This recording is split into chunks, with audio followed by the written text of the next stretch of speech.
Chapter 10. The Conundrum of Convergence. Like homology, convergence is a biological reality, but it doesn't fit into the accepted evolutionary scheme. It draws attention to the undoubted similarity of different organisms or their traits. Yet many such organisms share these similarities even though they were not present in their supposed common ancestor. In the last chapter, we saw that was true of mammalian and octopus eyes. In such cases, these similarities are said to have evolved independently, but nonetheless converged despite their different lineages. Convergence, therefore, undermines the assumption that similarity is the result of common ancestry. So Darwinists try to bolster their case by calling it convergent evolution. In doing so, of course, they prejudge its cause. Jerry Coyne, for example, said that convergence was explained by invoking a well-known process called convergent evolution. How does that work? It's really quite simple, he wrote. Species that live in similar habitats will experience similar selection pressures from their environment. Here is a standard definition of convergence. In evolutionary biology, convergent evolution is the process whereby organisms not closely related independently evolve similar traits as a result of having to adapt to similar environments or ecological niches. Darwin did not explicitly mention convergence in the first edition of The Origin of Species, but he was aware of the phenomenon. He was also ready with his old standby explanation. Just as two men sometimes hit on the same invention independently, he wrote, so natural selection, taking advantage of analogous variations, has sometimes modified in very nearly the same manner two parts in two organic beings which owe but little of their structure in common to inheritance from the same ancestor. So natural selection pulled it off once again. This time Darwin saw it as the equivalent of human invention. In the sixth edition of The Origin, 1872, Darwin brought up convergence explicitly. He mentioned a Mr. H.C. Watson, who thinks that I have overrated the importance of divergence of character, in which, however, he apparently believes, and that convergence, as it may be called, has also played a part. If two species belonging to two distinct, though allied genera, had both produced a large number of new and divergent forms, it is conceivable that these might approach each other so closely that they would have all to be classed under the same genus. Darwin didn't reach the modern explanation of convergence, which attributes convergent structures to the similarity of their separate environments. In fact, Darwin never used the word environment in The Origin of Species. It is a modern word. Instead, he used such phrases as the conditions of life. That most orthodox of Darwinians, Ernst Mayr, restated the conventional position on convergence. The same ecological niche or adaptive zone is often filled on different continents by exceedingly similar but entirely unrelated organisms. He added, convergent evolution is a phenomenon that convincingly illustrates the power of natural selection. In a glossary, Mayr defined convergence as phenotypic similarity of two taxa that is independently acquired and is not produced by a genotype from a common ancestor. Richard Dawkins said much the same thing in The Blind Watchmaker, 1986. In many cases, he said, independent lines of evolution appear to have converged from very different starting points on what looks like the same endpoint. Dawkins, who, like Darwin, sees random mutation and natural selection as underlying all biology, had little choice but to see convergence as striking testimony to the power of natural selection.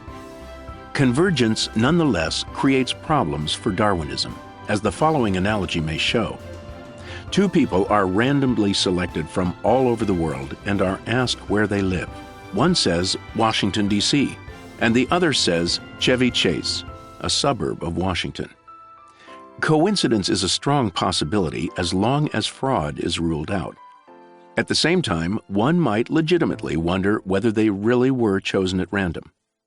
Now imagine that such a coincidence keeps on recurring, and we can establish that there is no fraud.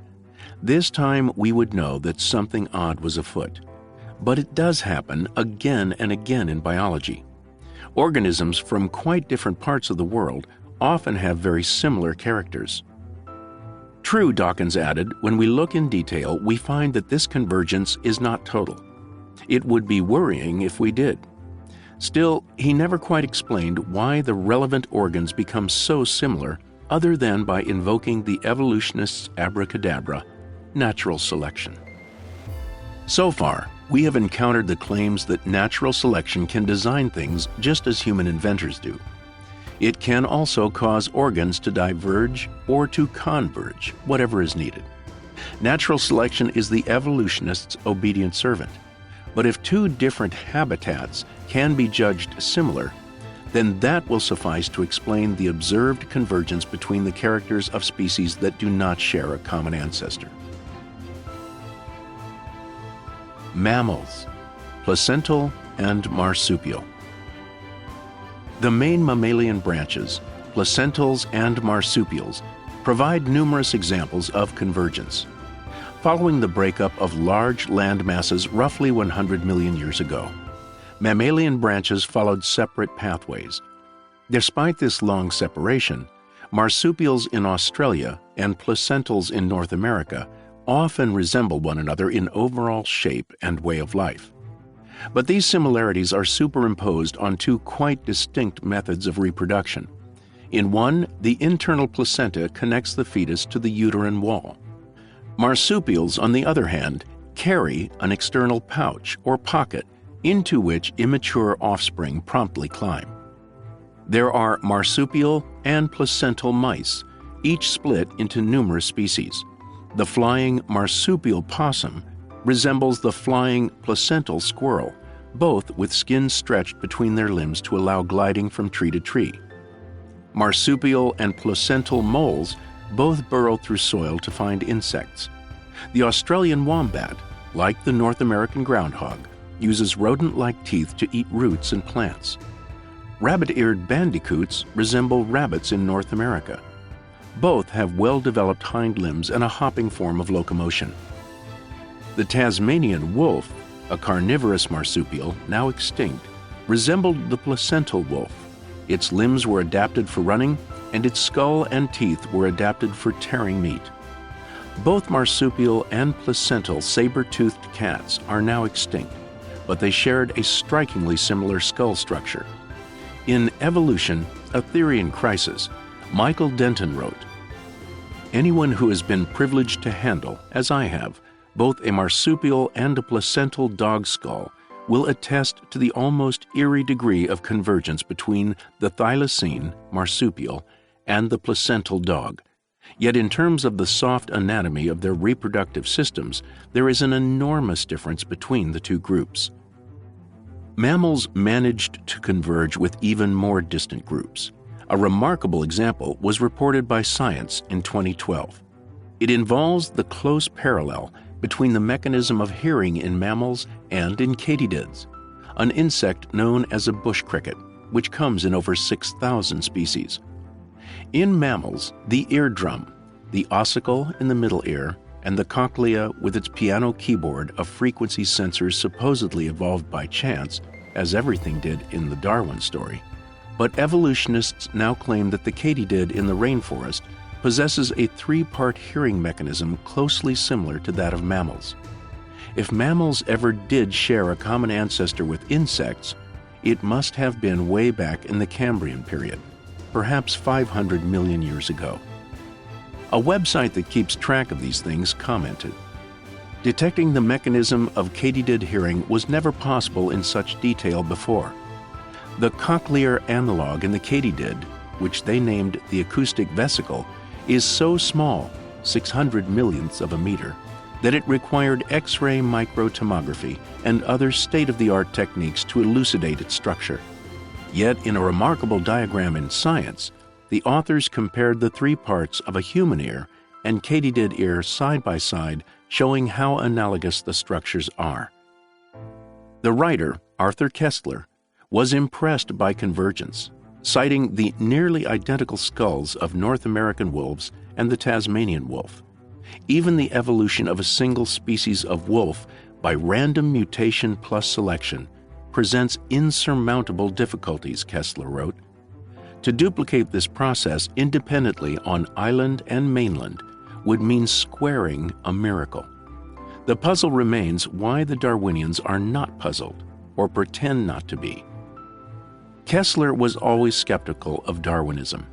He wrote that the Australian doppelgangers of their placental lookalikes lend strong support to the hypothesis that there are unitary laws underlying evolutionary diversity.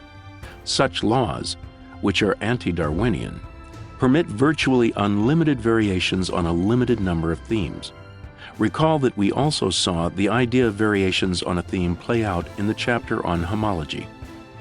Flight is also said to show convergence, in that it has reappeared in widely separate lines, among them insects, birds, bats, and pterosaurs. Some of these extinct reptiles were as big as F-16 fighters, and some as small as paper airplanes, according to the American Museum of Natural History. The paleontologist Stephen Jay Gould made the curious comment that in the case of flight, highly adaptive forms that are easy to evolve arise again and again. Flight is easy to evolve? By a series of accidental mutations? Someone should tell Boeing engineers how that was achieved. Ichthyosaurs are often cited as the best illustration of convergence. They are marine reptiles with bodies that in external form greatly resemble fishes. They have become the standard textbook example of convergence, said Gould. Ichthyosaurs are most celebrated for their convergence upon the external form of superior swimmers among fishes. For we know how the threefold combination of flippers, backfin, and tailfin work in efficient hydrodynamic coordination, and we are awed that two independent lineages, reptiles and fishes, evolved such uncanny resemblance for apparently similar function. Gould added that the dorsal and tail fins are particularly impressive. For the terrestrial ancestors of ichthyosaurs obviously possessed neither back nor tail fin, and ichthyosaurs therefore evolved these structures from scratch, yet they occupy the position and maintain the form that hydrodynamic engineers deem optimal for propulsion and balance. Optimal. Gould liked to ask what would happen if we could go back in time and rewind the tape of life. He decided that random mutations and environmental accidents played such a big role the first time around that we could not expect to see the same result twice. Simon Conway Morris, a paleontologist at Cambridge University, commented on this in an article he wrote for The New Scientist. When you examine the tapestry of evolution, you see the same patterns emerging over and over again. Gould's idea of rerunning the tape of life is not hypothetical. It's happening all around us. And the result is well known to biologists: evolutionary convergence. When convergence is the rule, you can rerun the tape of life as often as you like, and the outcome will be much the same. Convergence means that life is not only predictable at a basic level, it also has direction. In arguing that life has a direction, the sometimes heterodox Conway Morris was violating one of the house rules of Darwinism, rules laid down by Gould among others. Life is not supposed to have any kind of purpose or direction. Purpose, after all, implies a purposive agent. It implies design. For that reason, the history of life is said, by Gould among others, to resemble a bush, not a tree. Conway Morris also said in his book Life's Solution, "During my time in the libraries, I have been particularly struck by the adjectives that accompany descriptions of evolutionary convergence. Words like remarkable, striking, extraordinary, or even astonishing and uncanny are commonplace. The frequency of adjectival surprise associated with descriptions of convergence suggests there is almost a feeling of unease in these similarities. Indeed, I strongly suspect that some of these biologists sense the ghost of teleology looking over their shoulders." Teleology is the idea, disallowed in Darwin's theory, that an activity is directed toward a goal. The philosopher Michael Ruse once joked that teleology in biology is like a man's mistress. He can't live without her, but he can't be seen in public with her either. Gould himself defined convergence as evolved similarity from two very different starting points. Like Jerry Coyne, he tried to explain it by saying that convergent critters respond similarly to a common environment and mode of life. Coyne, we may recall, said that species living in similar habitats will experience similar selection pressures, so they may evolve similar adaptations or converge. They end up looking remarkably alike, even though they are unrelated. But it's a stretch, surely, to say that Australia and North America are similar habitats. Furthermore, if a common environment really does cause organisms to converge, why do we encounter so diverse a variety of animals all living in the same neighborhood at the same time? More recently, genes have provided a further illustration of convergence. In particular, a gene involved in the construction of eyes has received a lot of attention. It is known as the PAX6 gene. Eyes independently developed at least 40 times during the evolution of animal diversity, Ernst Mayr claimed. PAX6 is found in organisms as diverse as jellyfish, arthropods, mollusks, and vertebrates. All these groups possess different eye types. So, how can the same gene influence the development of eyes that are so varied? At first, it was believed that all eyes are derived from a single ancestral eye, all possessing the PAX6 gene. But when Ernst Mayr pursued that idea, it began to fall apart. The geneticist who did the relevant study also found PAX6 in species without eyes and proposed that they must have descended from ancestors with eyes. However, this scenario, in which eyesight was first acquired, then lost, then recovered again, turned out to be quite improbable, and the wide distribution of PAX6 required a different explanation. It is now believed that PAX6, even before the origin of eyes, had an unknown function in eyeless organisms, and was subsequently recruited for its role as an eye organizer. Mayr then tried to explain away genetic convergence by appealing to the hidden potentials of the genotype. But that sounds more like a verboten goal-directed activity than the obligatory undirected process of neo-Darwinism. So the Darwinists have found no easy way of resolving the convergence conundrum. Convergence before Darwin. It's worth taking a brief look at the pre-Darwinian position. Well before The Origin of Species was published, convergence was understood and described by William Buckland, 1784 to 1856. An early paleontologist and geologist at Oxford, he would be called a creationist today. He published the first full description of a fossil dinosaur, naming it Megalosaurus. He was also appointed Dean of Westminster by his friend Robert Peel, the first British Prime Minister. In those days, science and theology could be intermingled without loss of prestige to either party, something that would be unimaginable today. Buckland was well informed about ichthyosaurs. He knew they were reptiles, but as ordinary reptiles, he also realized they wouldn't survive at sea. By 1836, he saw their convergence with fishes as proof of God's goodness, arguing that the resemblance of ichthyosaurs to fishes had been bestowed by divine fiat, or, as he went on, by the one and the same eternal principle of wisdom and intelligence presiding from first to last over the total fabric of the creation. Gould made a remarkable comment on this claim by Buckland. Read Endowed by Natural Selection for a modern version of the same argument, he said. That deserves a closer look. In identifying natural selection with divine fiat, Gould's statement could be construed as surrendering. But looked at in another way, it reveals how orthodox Darwinians see natural selection.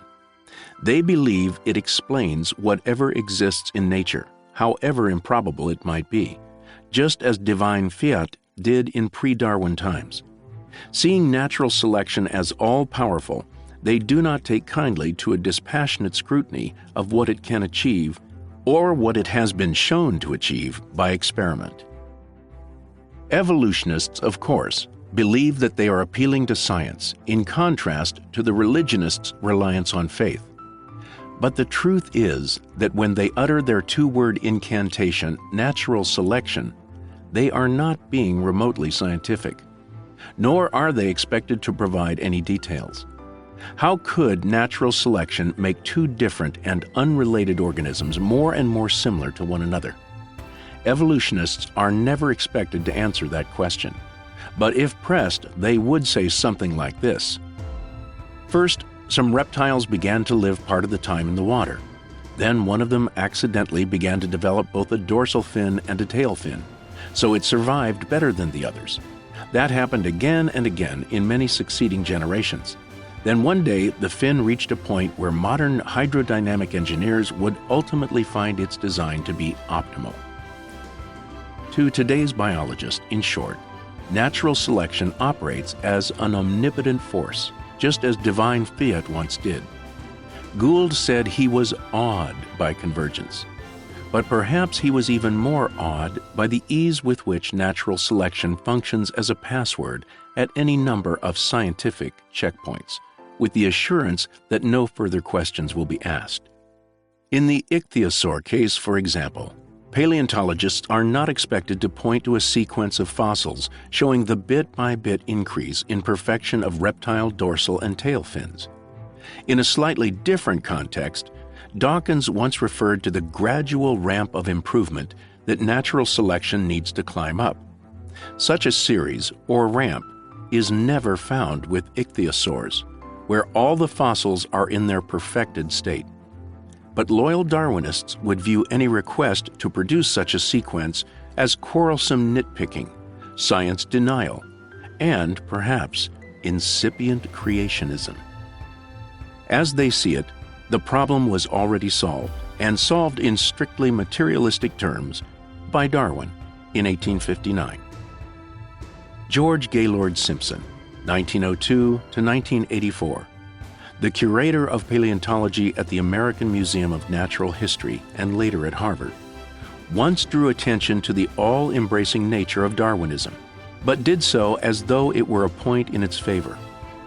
Animals from different lines can either converge or evolve in parallel or diverge, he said. Whatever happens, it usually has an adaptive basis.